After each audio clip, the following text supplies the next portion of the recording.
Shereen Mulla. Hi. Hi. Welcome to Pivot. Thank you for having me. Thanks. Thank you for coming. I'm happy to be here. I think today is going to be a really good conversation because I have known you for a while, but I won't say like we've known each other too well, but I've known you for years. Mm-hmm. And me and you have gone through kind of crazy, changes in our lives from, sort of being single gals in London to sort of married kids. Yeah, I just had flashbacks. It's crazy. Yeah. Which flashback? Just so many. Yeah. There's been so many different times and phases. Yeah. So you are, I have to give a bit of an introduction. So you're a master herbalist. Mm-hmm. I'm going to ask you about that in a second because I understand what you do, but not enough to give any details. And I want to learn a little bit about that from you. But you, before discussing sort of what you do, you're Iraqi and you were raised in London. Yes. Born and raised in London. Born and raised in London to two Iraqi parents who also met in London at university. Oh, wow. And my dad's Kurdish, my mum's from Baghdad. Mm-hmm. And followed then after that a bit of identity crisis. And here I am in Dubai at 40, but we'll go into that more later. Well, we're both Iraqi with a slight identity crisis. So I think the identity crisis comes from being from a different culture and living in somewhere like London. I think that to me created the sort of what's going on, where am I from, who am I? But we can go into that. So you're a master herbalist. You also are a sound healer. I've done training. I've completed sound healer training. I don't still do that. So I did it for a while. But could you? Yes, I have gongs at home, big ones, and I use them for myself and the kids now, but I don't do sessions anymore, but I could. It's just... I want one. So, yeah, I would love to. I'd love to do it at home. I felt really weird the first time I did sound healing. I did it and felt not so great after. So that happens. I'm assuming emotions were coming out or something. Yeah, it's quite deep vibrations as well going into your body, and some people have what I wouldn't even call it negative, but like just not very good feelings after. And I've had people come up to me saying I feel awful after that. And I think you just have to observe what comes up for you. Like with any experience like this, where you're like kind of sitting with yourself or going into meditation, you've got to observe and maybe feel into where that's coming from. But mostly it should feel really restful. Yes. And they say like 5 hours of sleep. It's the equivalent of 5 hours of sleep in 30 minutes. I didn't know that. Yeah, because it puts your body into a deep, parasympathetic nervous system state, parasympathetic state. So like your vagus nerve is activated. So your whole nervous system is like, in a really, really peaceful, calm, regulated state. And I think that's where we're all living in mostly the opposite of that. So it's really nice to get into that so quickly quite quickly with the gong and the vibrations of the gong and all the other instruments that we use. It's like for me it's an easy way to meditate, because it's quite hard to sit and just meditate with nothing. I have to do guided meditation. I can't sit in silence. Same. Guided, at least you're focusing on something. If you're told to just sit there and not think and not like detach in every single way, I find that so difficult. Yeah, I think it's also unrealistic because you can't expect the human brain to not think, right? It's just about what you do with those thoughts, or like how you watch them go by, or how you react to them. I think that needs training. Yeah. Like someone needs to train you like any practice. Exactly. Right? And I think same with any spiritual practice, or or prayer, or prayer can be meditation. You have to practice. And create new literal new neurological pathways in your brain so that you know so that it knows where to go in those moments, or how to calm your body down. Because we're just living in such a hyper state all the time. Yeah. With everything we're bombarded with all day. So I did that. I loved it. I loved my teachers, Cherub and Tim Wheater. They're amazing. They still do it. And it was a point of my life where I was still seeking what I wanted to do, what I wanted to be, or where I wanted to finally kind of... When was this? 2017, 18, around then. So you were living here? Yeah, I was here, but I did it in London. We're going to deep dive into those, but to finish the list of sort of what you are certified in or you do, you also have studied regenerative gardening. Yeah, so basically all of this led me into herbalism at the end, but it was this wanting to connect back to earth, to growing food, to plants, to botany, all of that stuff. And the journey that led me there was, again, prayer and basically asking every day for a very long time to be shown what my path is and how can I be of service. That was my question. And slowly, these things started falling into my lap, whether it was, and it was all online because COVID happened and a lot of our lives went online. Yeah. So things that were not available before were starting to become available to me in Dubai without having to travel because I had the kids. And I started doing them. So it was the regenerative gardening or the Kiss the Ground course. And I started watching and reading and learning. And then eventually my degree became available online. And I did that, and that took 3 years. So were you always into sort of everything and anything nature since from a young age? It's always moved me in a really big way. Like I remember being really young, like maybe 9 or something, and crying when I saw like a mountain range. Don't you have one of your sons like that? Don't you have one of your kids who's a bit like that as well? Yeah. Rafi, yeah. Amazing. Yeah, so I've always been really moved by it and like had a longing for it. And I think we all do. I don't know. I mean, I assume that we all do.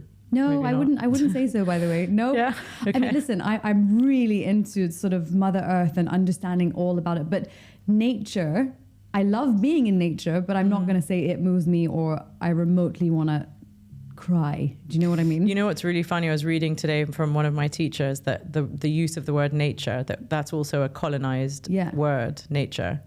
That we shouldn't use the word nature and we need to swap it out for the word earth, because using the word nature is the colonizer's mindset that they arrived, let's say, into the Amazon and they encountered nature that had nothing to do with humans, disregarding the indigenous tribes of the Amazon that had a lot to do with the forestation or the growth in the Amazon. So you're then removing humans' reciprocal relationship with the earth, and by saying nature, that humans had no involvement. So that's a whole new, I just read that this morning.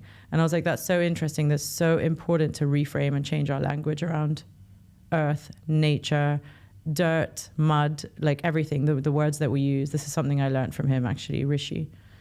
Not to use dirt and mud? Not that we can refer to the earth as dirt. And it's a negative, and it's not dirt, it's life-giving, It's how things are grown. Yeah, there's so many things like that, or that we feel we control it, or we have to be in control of what grows. It's our garden. We say what grows in it. We have control over it. It's not. It's more like coming back to a reciprocal relationship that we're all intertwined in this on this planet.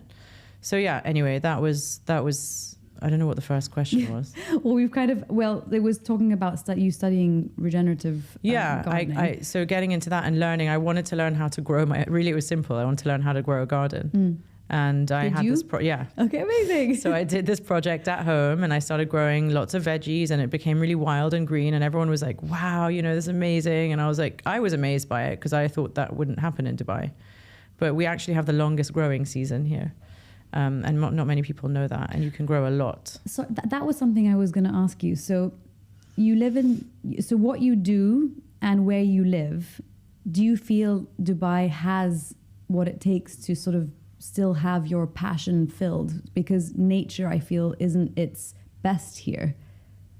Sorry, not nature, earth. Earth. See, when you say earth isn't its best, it sounds not right anymore. It doesn't sound right does at it? all. Exactly, at all. because it's not. Because earth is at its best here. What I mean is sort of the vegetation. For herbal medicine. For herbal medicine, exactly. So this is where my learning now comes in, because I'm trained in Western herbal medicine. So if I went out foraging in England or in Europe, I see, and I do every year, when I'm on holiday, I find the dandelions and I find the yarrow and I find all the plants that I know really well now.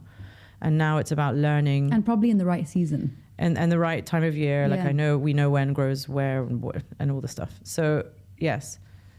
But being here is pushing me, and this is where my real path, I think, starts, is to learn about the medicine of the region. And that's what Mehdi and I do for Hikma. That's our main ethos, is bringing back the wisdom or preserving the wisdom of the medicine of our region. And I think that's where I finally feel like I've come home, knowing that. I just got goosebumps. That's so beautiful. Yeah, amazing. And I'm really, really grateful for that knowing. Haven't started the journey fully yet. We're starting it now, working on some things. And through Hikma, obviously, we we work with plants that are very like, from prophetic medicine of ancient use in the region. So yeah, we have a bit of knowledge, but we still have a lot to do when it comes to the UAE. Yeah. There's an abundant amount of knowledge on the plants of the Fertile Crescent, like Syria, Jordan, Iraq, Lebanon, all of these countries, Iran. There's so much. You have Ibn Sina, who's from thousands of years ago, or hundreds of years ago. Sorry, and then you have all of that. But I think the UAE is there's a bit of info, but we need to learn more. Maybe start documenting it. Do you have the right people here for that? Like, do you know? You do. Amazing. Yeah. There's a community here of people that are really dedicating their lives to this and to the wildlife and flora and fauna of the UAE. There's a woman that's not even here, that's the senior botanist at Kew Gardens. We sell her book at the shop. Shahina Ghazanfar. She has spent her whole life documenting the flora and fauna of the whole Gulf region. Wow. So you go on her website and everything is there. Oh, you're teaching me about something I know nothing about. So I find this so interesting to hear. So did you ever have any health issue or something physical that pushed you more towards this? Or is it just more curiosity and intrigue that led here? Yeah, and also the awareness and waking up to the corruption of the big pharma. Yeah, exactly. And that's always been a thing for me. The person that was champion and leader of all of this natural healing in my family is Lana, my sister. Yeah. So she started first, and what inspired her was her health crises that she was having, and my brother being diabetic, type 1 diabetic. And I think that inspired all of us to kind of want to look into these things more. But she started it off, and then I did little courses here, little courses there, and I always had, did extensive reading. And then I think I wouldn't say it was a really chronic thing. Well, maybe at the time it was, but severe PMDD, I would call it now. And you have PMS, but it's extreme. Yeah. So it was what would you feel it was debilitating. Yeah, in what, so what were the symptoms of that for you? Just rage, anger, almost suicidal sometimes. Wow. Yeah. So it's very bad, extreme. Yeah. Really bad. So I was like, I can't live like this. Is before I got married. I was like, I can't live like this or do this to my poor future husband. Let's fix this now. Let me fix it. And I did before my wedding. And I saw our nutritional therapist, who's a functional medicine doctor now, Candida Di Mello. She's unreal. And she's the reason we all got into what we're doing, Lana included. She's based in London? London, Brazilian. And I have learned so much from her. And she really helped me. I was amazed that what I was feeling completely disappeared with her protocol. Wow. Yeah, it was crazy to me. And this is food? Food and supplementation. And supplements, okay. Yeah. And some, she would use some herbs, yeah. But it was mainly food and supplementation. My diet radically, I couldn't believe it when she told me, you can't drink. I didn't know anything about not drinking dairy or cow's milk. I used to drink a pint of milk a day. No way. Yeah. Do you remember when the milkman would still deliver glass bottles of milk and there'd be a layer of cream on top in London with the foil top? Yeah. Yeah. I would drink one of those a day and I'd love that. That was honestly the best milk I've ever drank in my whole life. We used to have that at school at break time. Yeah. It was my favorite thing. And it felt like it was much cleaner and, more fresh than what we would have now. Yeah. Yeah. I'm sure it was different. But it's still a lot. But it's still a lot and it's not very good for you. But things like that, I had no idea. So I learned a lot from her. And then the big pharma thing came from her. Books she told me to read. And she just opened my eyes to a whole world I had no idea about. What's a book that you would tell the Bad Pharma. It's called Bad Pharma. Okay, I've heard of that book. Yeah. This is ages ago. And then, I probably don't even remember anything in it. But, and then on into the whole minefield of Monsanto and our food systems. And just then started opening my eyes to everything. Vaccines, what's in them, just all of these things. And I've always been I go into rabbit holes really easily and I can do research for ages. I love it. Yeah. So I did that and that's what got me into it. I think a combo of all those things. Yeah.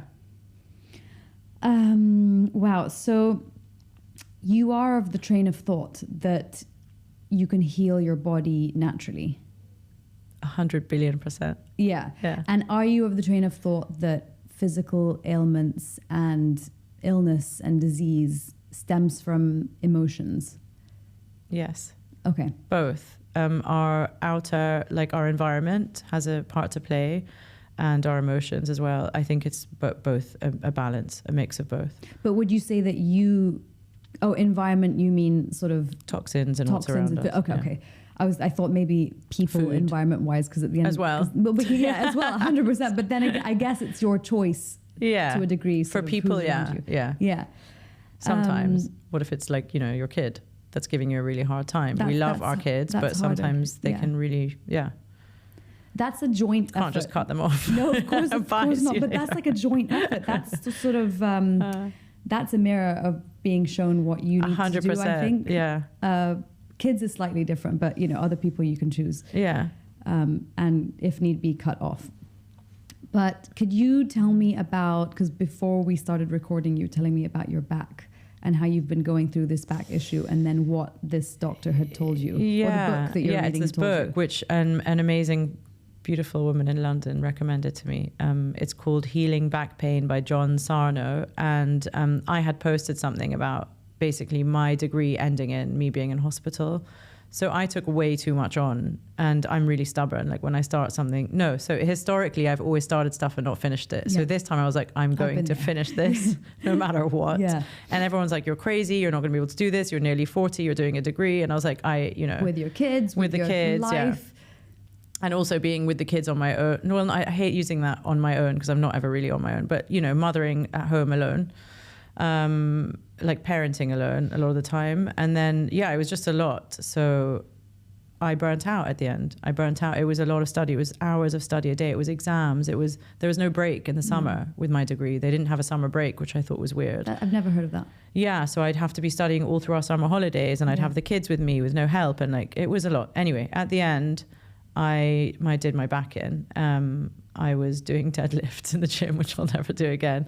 And I just buckled and fell. And then later I carried my son, and then I buckled even more. And that was enter the worst pain I've ever felt ever in my life, and don't wish on any human. Including childbirth? Well, I had to have 2 C-sections. Okay, that's still painful. So, I mean, I was, having a glass of champagne at the end of my first C-section, so that was fine. But the second one was a bit more difficult. Yeah. But no, so I don't know about childbirth. But it was, for me, the most excruciating pain. I couldn't walk. I was in a wheelchair, hospital, blah, blah, blah, ambulance, all of that.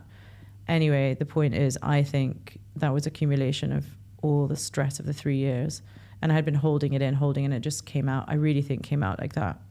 Or stress over the 3 years, but maybe even stress before those 3 years. Maybe stress of 39 years, you know, exactly. Who knows? Yeah, 100%. But basically this book says that that's all it is, that most 90% of cases of lower back pain, or any back pain, but mostly lower back and then sciatic pain, is due to, it's a muscle spasm, and it's due to any trauma, anger, emotions that we're holding on to that we're not releasing. And, you know, there's a lot of people talking about this now. And but fear I think it's as true. An emotion holding you back. And fear as well, holding you back from living your life. Like I will, moving, you know, like I'll be cautious when I bend down or when I pick up the kids because I'm scared. I'm actually terrified of ever feeling that pain again. And the amount of drugs that they wanted to give was just insane. Like it was a huge, massive bag. I took the muscle relaxants for 24 hours and it destroyed me. I was depressed. Literally, and in those 24, let's say 48 hours, I was completely not there. It was horrible. It numbs everything. And I really feel for anyone that has chronic pain and that is stuck on painkillers, because they numb you out. Well, what would you tell them to do in that situation? It's really hard for me because I feel because of what I know how it feels, and I feel like in that moment I would do anything and take anything anyone gave me just to make the pain go. But that is why pharmaceuticals to a degree can be helpful, because you obviously can't sustain that kind of pain forever. But but you know what? It didn't make the pain go. It just calmed me down. Like not calm me, would just numb Band-Aid. Me out. It didn't make the problem go away. So, okay, look, it was good. I mean, they gave me a million things before it finally let out a bit. I had injections, I had cortisone, they wanted to give me morphine, and I refused it. But, look, I don't know what I would say. I don't know what I would do now, knowing what I know now, if I had a flare up again. Yeah. I need to finish this book because it's going to give me a solution. Apparently, I'm only a quarter of the way through. But it's great. It's called Healing Back Pain by John Sarno, and it's all about basically beating any chronic or even not chronic back pain through, I'm guessing visualization or some kind of meditate. I don't know. I'll tell you when I finish the book. Let me know. Yeah. No, because if you're going through it firsthand, and like I also believe that, I fully believe that most things that result in illness and disease is just sort of unaddressed emotional issues. But for it to have manifested itself into a disease or illness means that emotion's been there for a very long time. So I'm a big believer in healing things naturally. When it's gotten to that point, of course you need medicine. But sorting out the root of the issue is just so key for me. And that's the tenet of herbal medicine. Yeah. So like we only address the root, we go to the cause, and we spend ages figuring out what the cause is. It's a bit like is homeopathy to a degree as well. Homeopathy is, it's this, I guess we all, nutritionists, homeopaths, naturopaths and herbalists all have the same method of figuring out what the root cause is of any illness. And we use similar diagnostics depending on how you're trained, like pulse, tongue, iris, check your skin, your nails, all of these things. It's a bit like Ayurveda as well, right? Yeah, so I've done Ayurveda as part of my training, of not fully because that takes years, but I did a semester on Ayurveda and a semester on Chinese herbal medicine.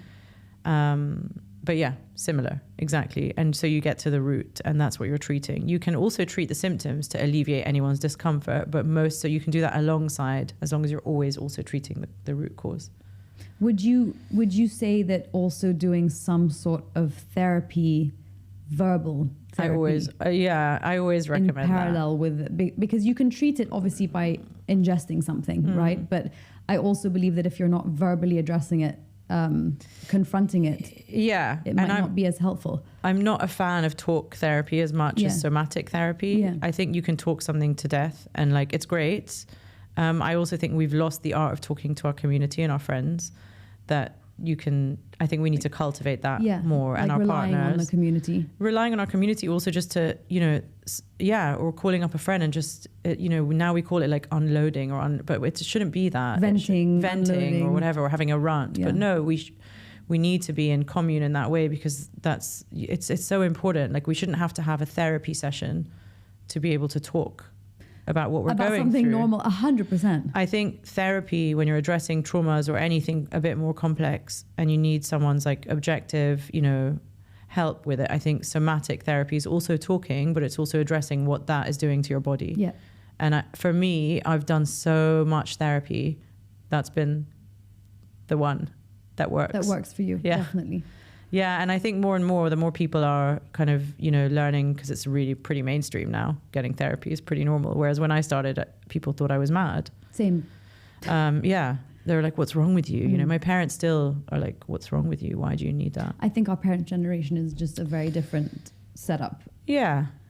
Well, in our culture as well. Because there's a lot of people in our parents' generation that are totally fine, like, and normal with it. Yeah, it does depend on who you're talking to, maybe where they're from and their backgrounds and stuff. But what was I going to ask you? I was going to ask you about why do you think as humans we're so hesitant and nervous and resistant to just pick up the phone and talk like this? I think everyone's really busy, and I think we live in a world where it's just too fast paced and it's not slow enough. I think that's all it is. Like, I know that when I call my best friend, she's going to be in between 60 things, and she's got one kid crying, she's got to get dinner on the table, she's got to go finish her work thing, or I'll call you. And I feel bad. I don't want to take some, or they just don't have the time. That's it. I really think that's it. I know, what I'm missing and craving here is those like slower days sitting with a friend on a sofa and just talking. Yeah. I don't have that anymore. I really don't. Do you want to try and add that into your schedule? Well, it's either that or sleep and have a good night's sleep so that I'm fresh for the next day. Yeah. So I'll take sleep. Like, I've got to prioritize my own, like the 3 pillars for me of like just being good, being able to cope is sleep, nutrition, and exercise. Okay. Those are my 3 important things. And then obviously we need social interaction, we need closeness, and we need to, and I guess I get that from maybe my relationship, like my romantic relationship. Yeah. And then that's it. And then time for friends, I tend to put that last now, because my close friends are not in Dubai, my really close friends, which is not good. That's something I need to work on. Yeah.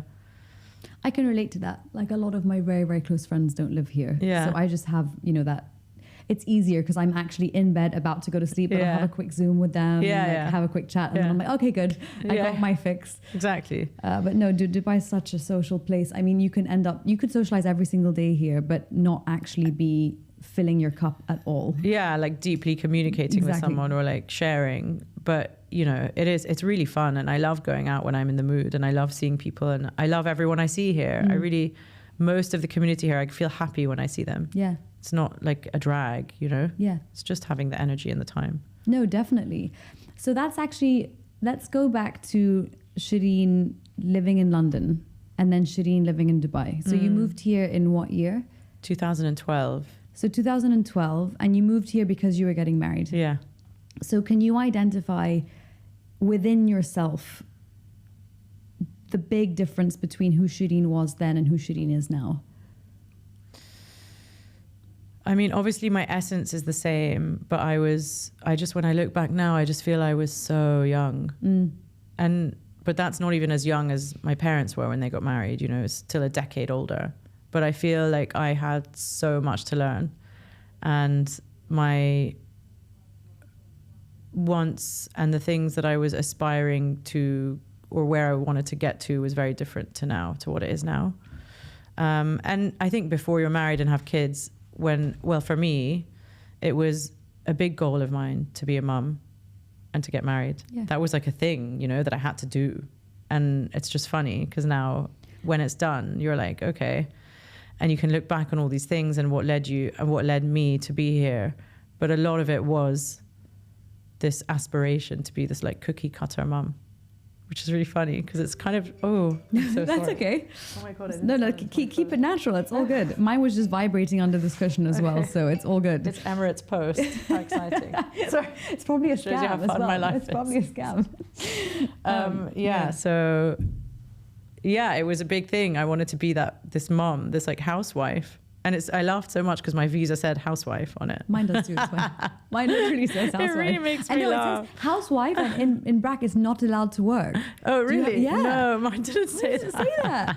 I was like, is it just me or do most... No, mine did not say that. Yeah, I'll show you. That's so funny. So weird. No, so mine just said housewife, but I remember sending it to my friends being like, I made it, Ma, like laughing, obviously. But like, it was something I wanted to be. Is obviously I think a lot of young ladies feel this, like, you know, have the family and the babies and like be at, you know, home in this romantic perfect marriage. But you do, I feel like you pre getting married and pre having your kids, I think we all want what we don't have, right? So I think also being a woman, naturally, I'm not saying all women, but naturally you're more inclined to want to have babies and like get pregnant and stuff like that. But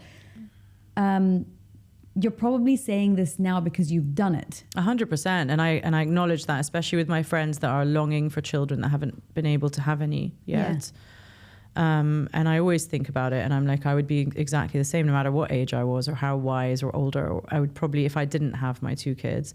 And I know that, you know, I'm not married now and me and my ex went through what we went through, but I know that he was meant to be the father of my kids. Yeah. And that sounds so cheesy maybe, but like that really makes me happy. He was meant to be Alex and Rafi's dad. Like there's that 100%. And if there's anything like through all the hardships of what we've been through, which hasn't even been really that hard to be honest, but like the hard parts I've been through, I there's always been like a knowing of that makes me feel kind of safe and happy about it, you know.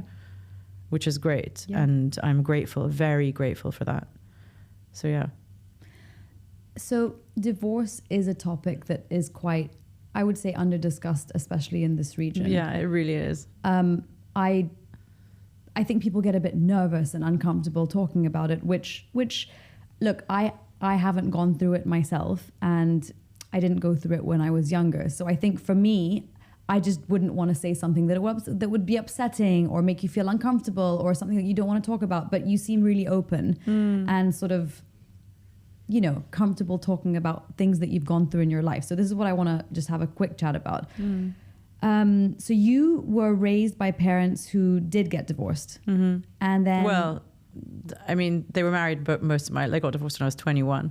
Okay, so I thought you were younger. So I had married parents my whole life. Okay. And then, but funnily enough, so bless them, they waited till we were older, which is a lot of people do that.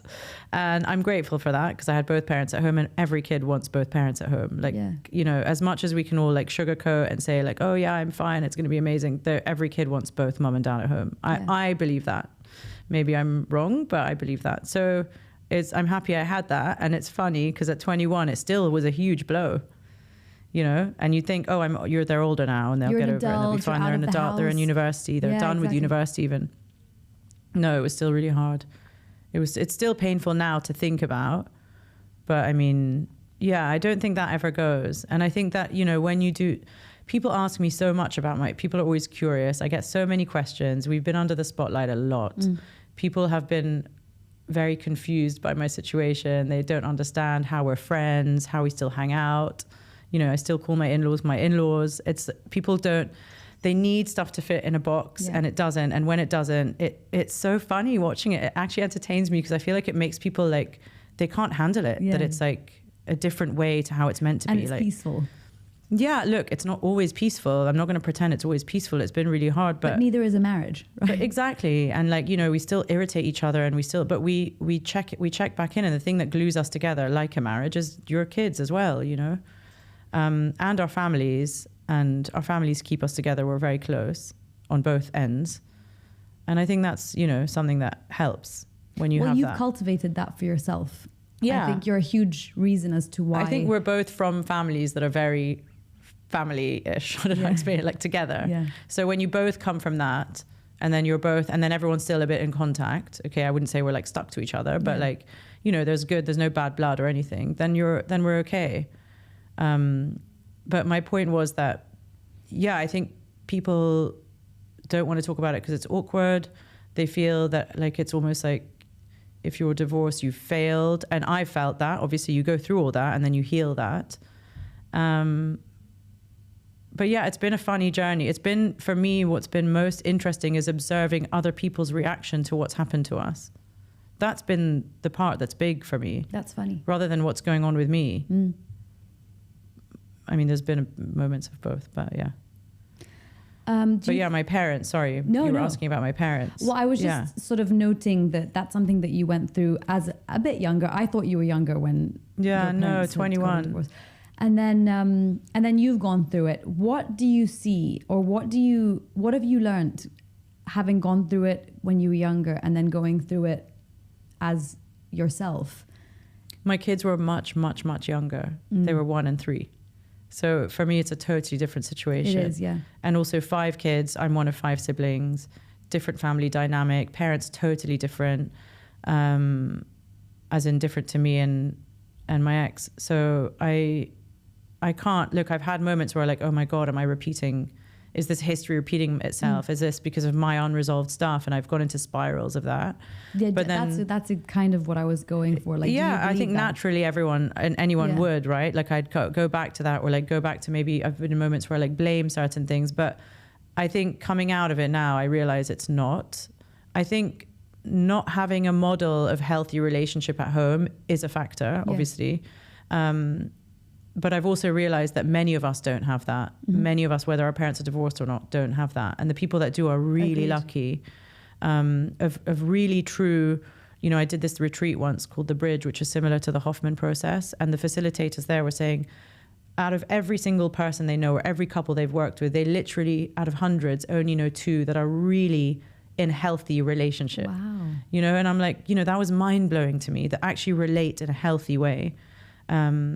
And many of us don't, even in friendship, even with our kids. Like, we've got so much to learn and to just slow down and be aware of and look at our own behaviors. And like you said, what is the relationship with the person in front of you mirroring to you of what you need to heal in yourself? Yeah.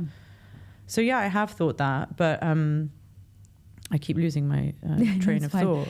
Well, so from your parents to you, and then finding, and then such a different. It was a pattern, kind of. Yeah, there's elements that have shaped where I am today, for sure, from how I grew up. But no, I think it was my own responsibility, my own choices, things that I could have been more aware of, and even things that we could have maybe even worked on while married that we didn't. You know, who knows now? But things happen, and you've got to just move on. I think that's my.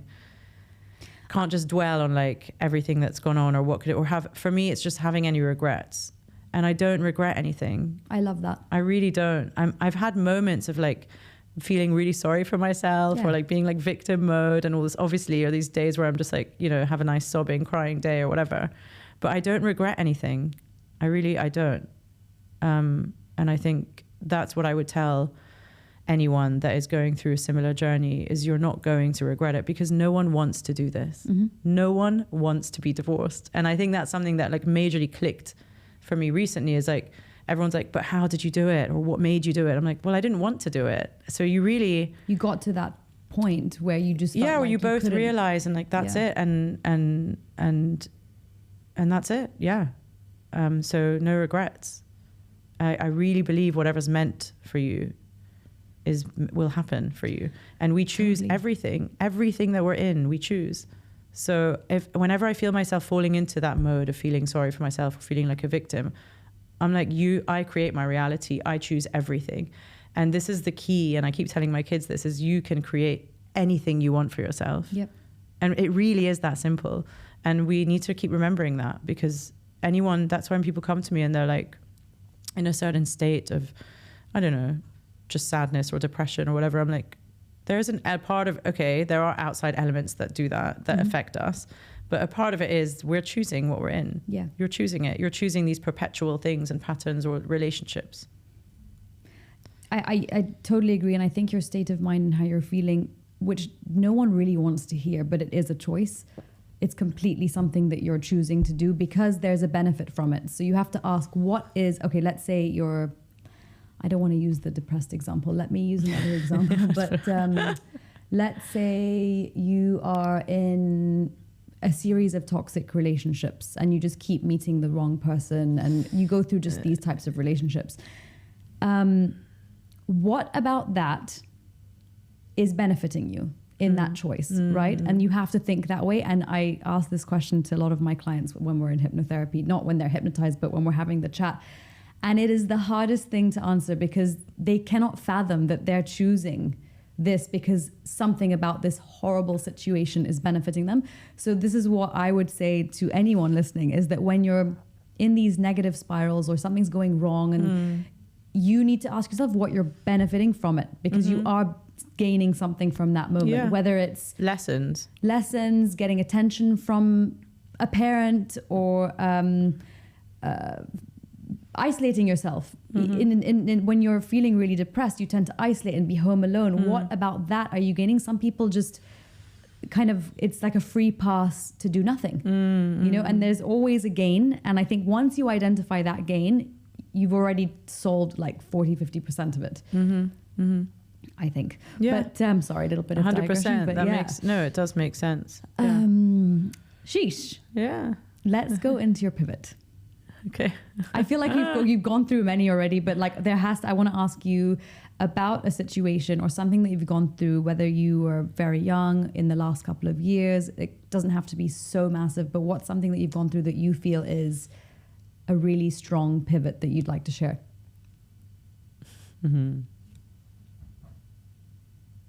I'll just sip on my water. God, that's a hard one. But it would be becoming what I am now, or like the things that led me to basically what I said earlier on, like feeling like home in myself.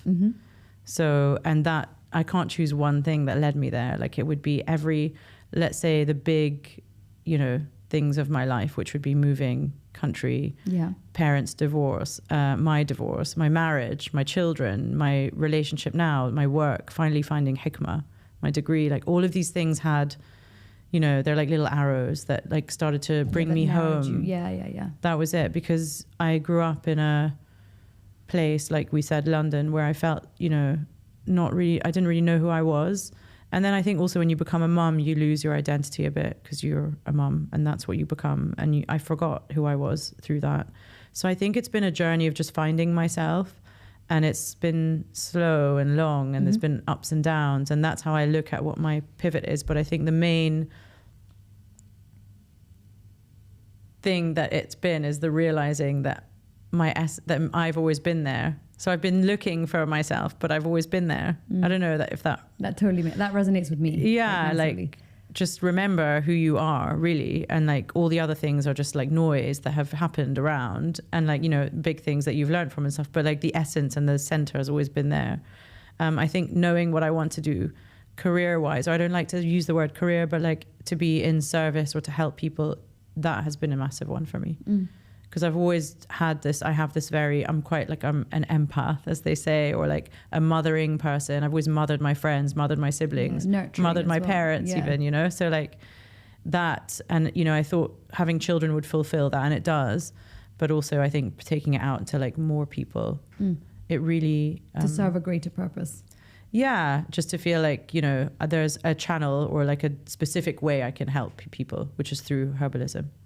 I think that's been a massive one for me. I think it's really important to choose something specific, because I think if you ask most people, of course, everyone wants to help and be of service to some degree, but you can't do everything. Or being specific and being on one path is really important in one specific direction. And what you're doing is, you know, is 360. So you're helping them from the core to their mental health, to their physical health. Like it's really good. I mean, I hope so. That's my aim. And I think also another thing to point out is it can be something so small. It doesn't have to be big. And I think me realizing that for myself, like it doesn't have to be this grand thing where I've done this huge project, or like it's, you know, really loud, or everyone needs to know about it.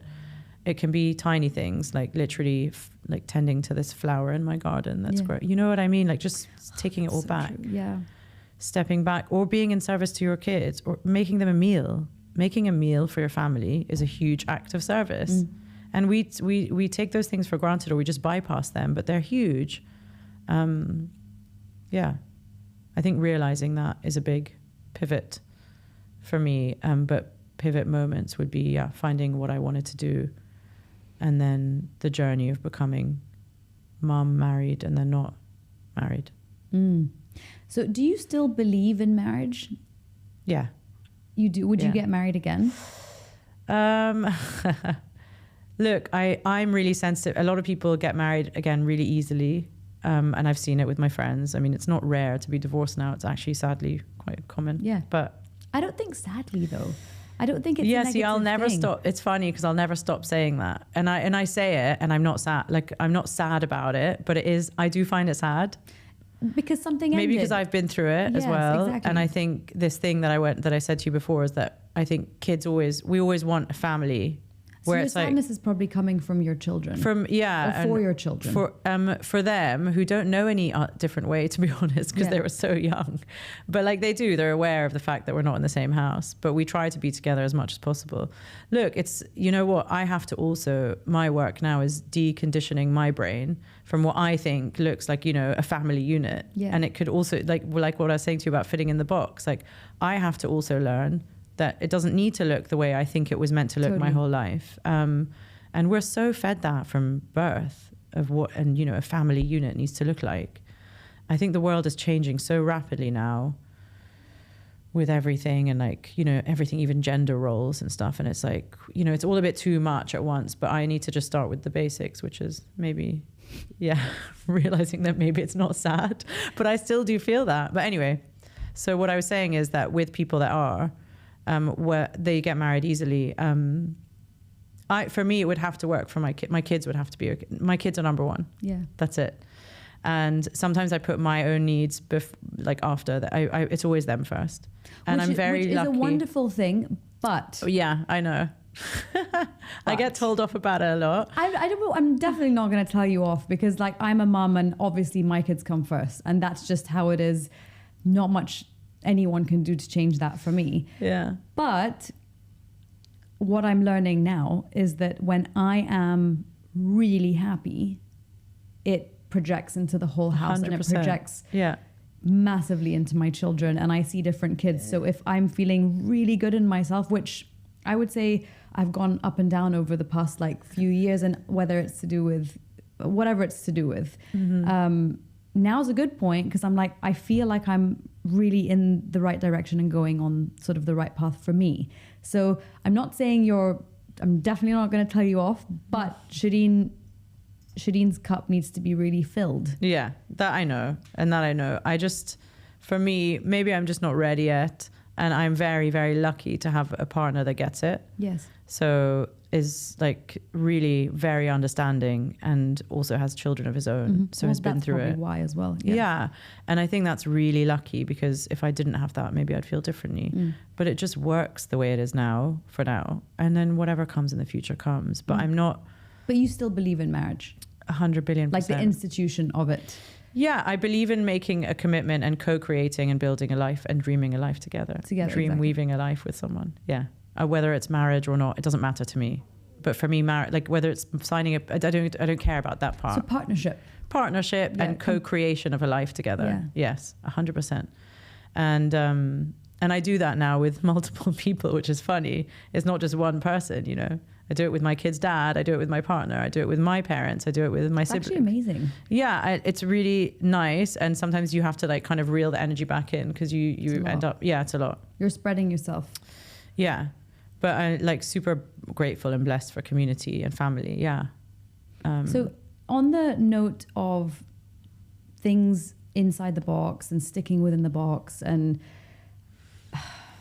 we've had some chats about school. Because of something that I've been going through at school with one of my kids, which needs a whole podcast on its own to discuss that incident. One day I am going to do it, but because I'm still going through the motions of sort of what's happened and processing how to also handle it, I'm going to avoid going into the details. Yeah, until you fully experienced it. Exactly, because I wouldn't even know what to say at this point, and I'm still very angry. So it's not the best time for me to be speaking about it.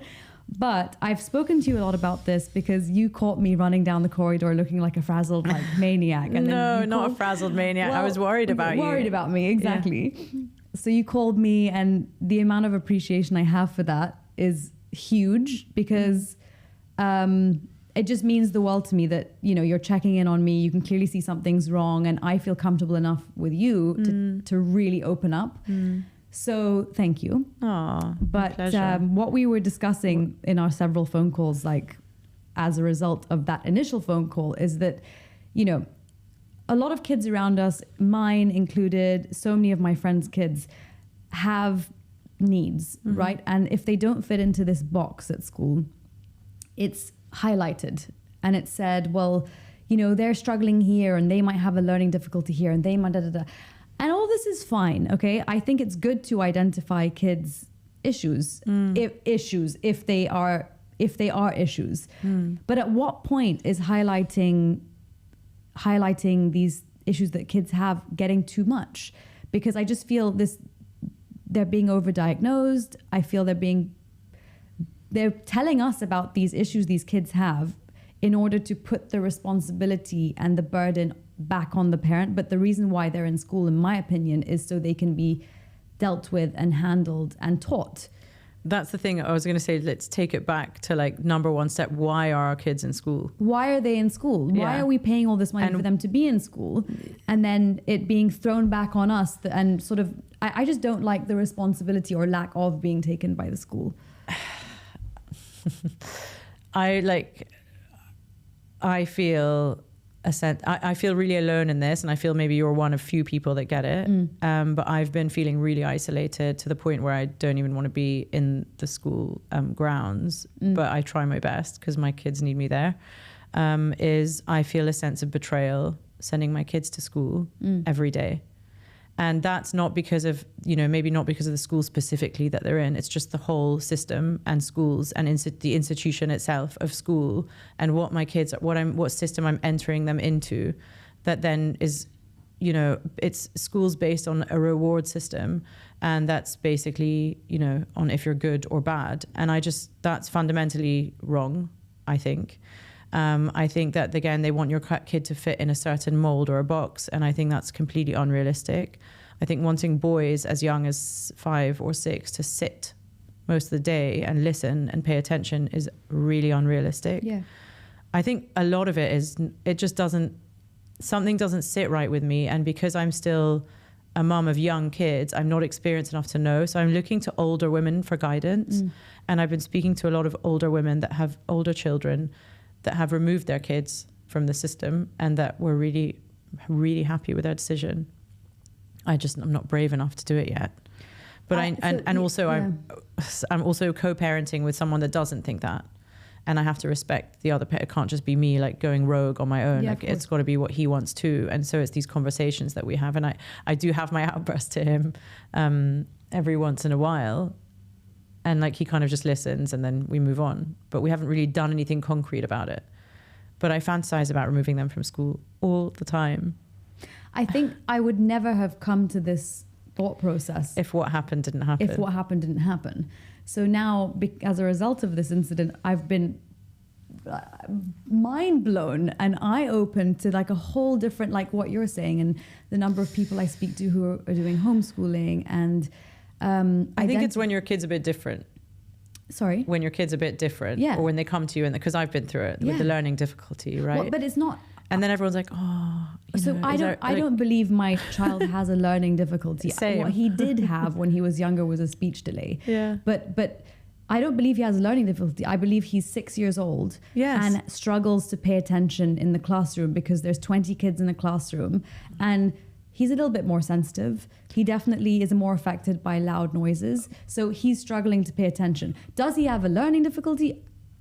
If I go and do all these assessments and stuff, maybe. But are we really, really trying to convince ourselves that that's a normal atmosphere for a child to be in? Number one. That's my question. Number one. Like, is it like what and number two, I need someone to explain to me the benefit. Number two, you're in school. So while you're in school, handle it. Yeah. You should be handling this. Exactly. Just handle it. And if you can't handle it, then maybe you should shrink your classrooms make your classrooms to 5 half people. the size. Exactly. So again, you can probably sense the rage in my voice. No, but you should. It's sacred, your rage, because it's true and it's right, and you should honor it, honestly. And I think us being shut down and shut up and being told to stay quiet on this, and like even by other parents, I talk and I get suddenly a look of being a bit glazed over and a bit like giggle, and then let's move on. Oh, it's like too you're uncomfortable. One of those. Yeah, like it's too, and it's also it's too types. uncomfy to talk about. Just accept the status quo, but it's like that about everything in the world right now. And that's why I'm slowly becoming a hermit, because I can't sit in a social situation anymore. No, exactly. Where like whatever it is with what's going on in the world, everything that's going on in the world, it's all connected. And it's connected to this, and it's connected to schooling, and it's connected to what we're teaching our kids, the values we're teaching them, that we're preparing them for the machines. They can go out and work for a salary. And like, what am I saying? Yeah, indoctrination. Indoctrinated. I'm saying this completely wrong. I mean, we're both very heated now. So like I was really calm 5 minutes ago. And I'm like now about to start screaming. Look, it's the mother, like, it's the mother lioness kind of energy. And it's like, how do we know that what we're doing for our kids is the best for our kids as well when it's your first time doing this? Yeah. Like I go to, people in education and I'm like, I don't know. Tell me, is it right that I should be expecting this from my children? Because I'm learning too. Yeah. I don't know. And that's why for me, with everything in life, has always been going to talk to the older, wiser woman. Yeah, definitely. With everything, even when it came to marriage stuff, to divorce stuff, to children stuff, I always go... Will you be my wiser, older woman? You're not much older than me, though. I wish I was wise enough to tell you stuff, but I'm still learning. You're very wise. And the wisest people are the ones that have actually gone through things to learn from, not the ones sitting there with, everything looking really perfect. Yeah, so I think, and I have like a really deep like love and appreciation for women that have been through shit, Yeah, like you're empathetic. And they're amazing and they're strong and they're witchy and they're powerful and they're beautiful and they have this amazing energy, and I love it. Yeah. And I really gravitate towards women like that, and I want to learn from women like that. So actually just two nights ago, I was speaking to an amazing woman in Dubai that is available for her healing work, which is Lena. Maybe you know her from 5 Rhythms. I don't. So there's a class, and this is for everyone to do in Dubai. It's called 5 Rhythms, and it is for me. I wish I could do it more, and I'm going to commit to, but I used to do it much more. It's movement, it's intuitive dance. Oh wow! But through 5 rhythms, that's created by this woman called Gabrielle Roth. Okay. In New York, and Lena's one of the teachers, and she's very special. It's every Monday and Wednesday, but anyway, it's easy to find. It's called 5 Rhythms, and yeah, I was, she's the kind of woman that I would like to sit and ask questions to, or there's a lot of women around in my life, like Sunny, the owner of the gallery that Hikma's in. I've met her, but not you should have her on here one day. Yeah, definitely. Who I learn a lot from as well, in like, you know, the way she's built her career, or how she has this nurturing mother energy, but she's also deeply connected to earth as well. My business partner Mahdiya, like so many, my sister, and it's just a lot of wise women. You're a wise woman. Getting very there. So I love that. That's what I gravitate towards, and I think we all need to look to the elders. We really underestimate how much wisdom and knowledge they have, and experience. That's it, you know. And for me, it's the ones that have gone out of the system that I want to learn from. People that are going and living on their own, like, or trying to live off grid, or like staying, you know, living off their land, or like having a little farm. And these are the people that I want to learn from now, because it shouldn't be something that's unrealistic. Why is it unrealistic that we live like that? That's how we're meant to live. Why are we, this is my moment now. It's like, I'm having this existential thing where it's like, why are we in this? Why are we in this rat race? Why is everything on a schedule and I have to run? It's like Groundhog Day. And I'm not living in like the rhythms of nature. I'm like in this patriarchal. Well, can you answer that question? System. Why are we?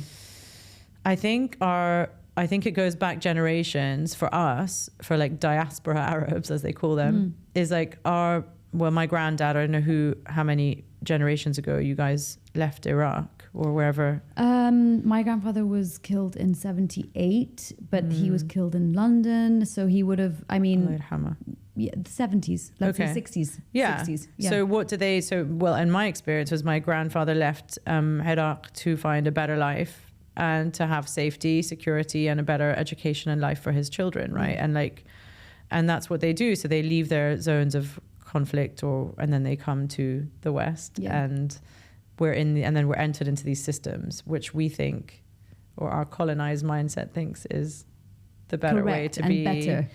But also as a result of, you know, meddling in our countries. And, you know, this is really, you know, something that's in our awareness right now with what's happening in the world. But yeah, we've been entered into it, and we're in it. And this is the world we live in, because this is what white Western values is capitalism, right? And capitalism and the capitalist system is school, university, work, job, enter the system, work for 1% of billionaires in the world, enslave yourself till you die, probably never own a home, get mortgage on mortgage on mortgage, and loan on loan on loan, and that's it, and have shitty healthcare. That's so depressing. But that's what we look. That's what most of the world's living in. And look, here's a bit different, because you're still in this part of the world, but we're modeling our systems on those.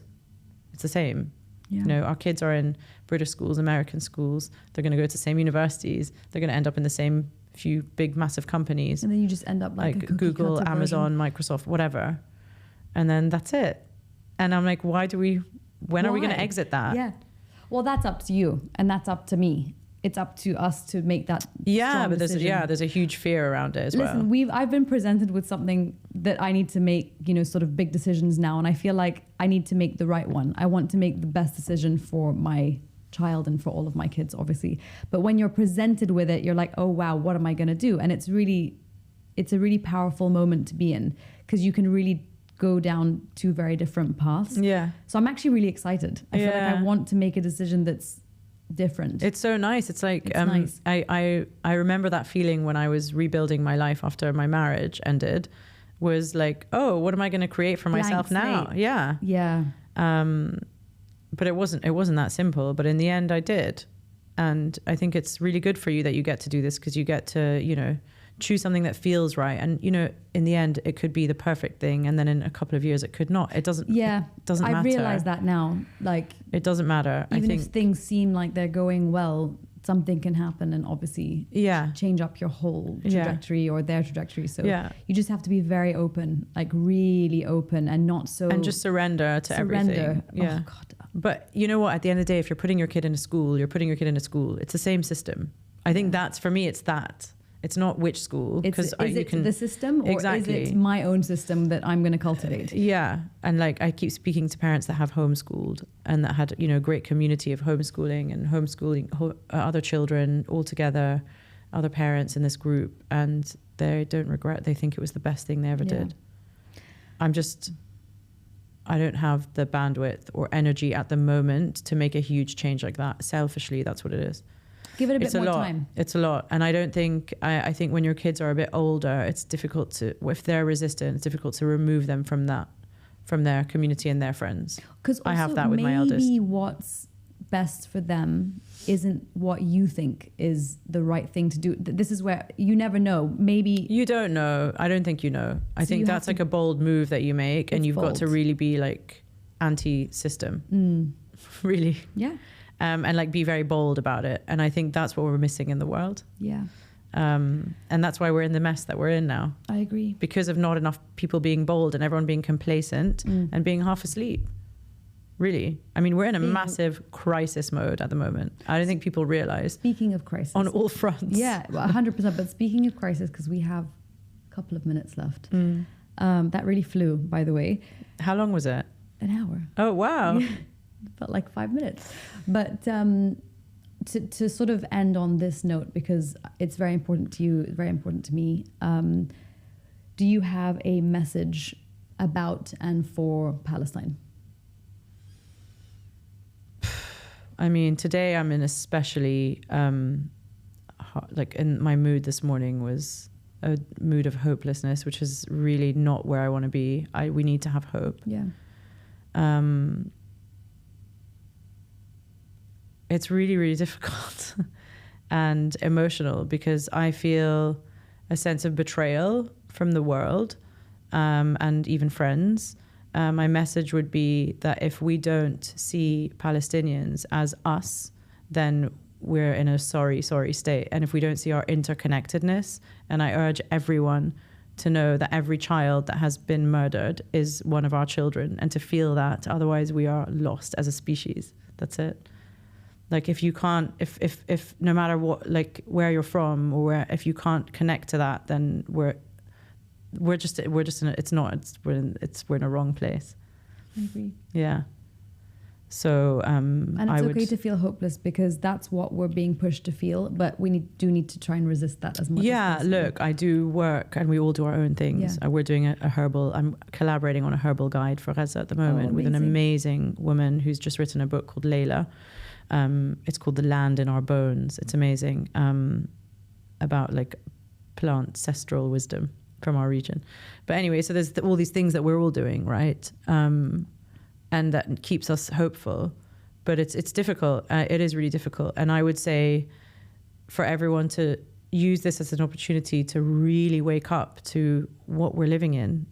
And all across, not just what's happening in Palestine. There's so much. Everyone needs to wake up to it. And wake up means if you want to know what's going on, it's very easy to find out. It's so easy. Instead of the buts and but that happened. But you know what? The information is all there. The information is there, and you have to just open your eyes. There are light workers, really true people that have dedicated their lives to decolonization, to cultivating the earth, regenerative gardening, regenerative farming, seed saving. There's Vivian Sansour. I can list so many, and maybe you can put it on like a list accompanying this. I can put it on the caption. Of people to read and just to learn from. There's so much. No one has an excuse to not know.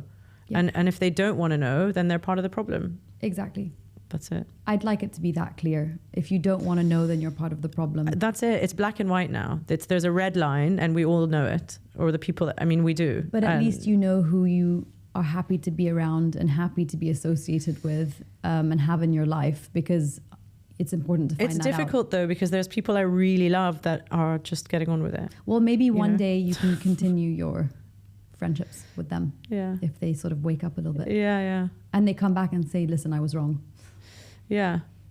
This has been a pleasure. It really has. Thank you. I wanted more time. I have so many more questions. I know we didn't even talk about herbalism. We can do part 2. Part 2 on herbal medicine. Part 2 on that and maybe homeschooling. Yeah. We won't be able to come here if we're homeschooling our kids. No. That's what tutors are for. Yeah, There's no way I can do it. I'll have a breakdown by the time of the end of the first week. Cheers. I love you. Honey. Thank you for coming. Thank you.